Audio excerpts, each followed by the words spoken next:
আমি সবসময় বলি যে যে সমস্ত মহিলারা বোরকা পড়তে চান না বা পর্দা করতে চান না, বোরকা বলে কোনো কথা না, পর্দা করতে চান না, হিজাব করতে চান না, তারা বাহিরে যখন খোলামেলা পোশাকে যান, সেজে গুজে যান, তাদেরকে অন্য পুরুষরা দেখে কি চিন্তা করে? পরপুরুষ গায়ের মাহরামরা একজন সুন্দরী নারী বা একজন যুবতী নারী সাজগোজ করে যদি বাহিরে আসে, খোলামেলা পোশাক আশাকে চলাফেরা করে, যত পুরুষ তাকে দেখে কি চিন্তা করে? আপনারা জানেন না কি চিন্তা করে? আপনি নিজে কি চিন্তা করেন? সবাই সে চিন্তা করে। কথা ঠিক বলছি না? আল্লাহ তাআলা এটা সৃষ্টিগতভাবে এইভাবে করেছেন। আপনি যদি বলেন না না হুজুর আস্তাগফিরুল্লাহ, তওবা, আমার মনে কোনো বাজে চিন্তা আসে না, তাহলে হয় আপনি অসুস্থ আর নাহলে মৃত্যু।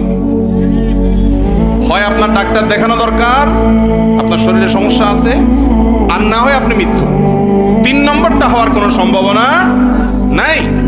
এবার আপনি চিন্তা করেন, যেই বোন পর্দা ছাড়া বাহিরে যাওয়াটাকে তার জন্য তিনি এটা প্রাউড ফিল করার মতো বিষয় মনে করছেন, ন্যূনতম যদি তার ভিতরে আত্মসম্মান বোধ থাকে, সে চিন্তা করবে বাজারে যতগুলো মানুষ আমাকে দেখছে, আমাকে নিয়ে মনে মনে সে এমন এমন কল্পনা করছে, ওই কল্পনার কথা যদি মুখ দিয়ে বলে, তাহলে ঘৃণায়, ক্ষোভে, দুঃখে, কষ্টে তার আত্মহত্যা করতে মনে চাইবে। আত্মহত্যা করা হারাম। বুঝাইতে চাইলাম যে সে নিজেকে শেষ করে দিতে মনে চাইবে, এত জঘন্য খারাপ লাগবে তার কাছে।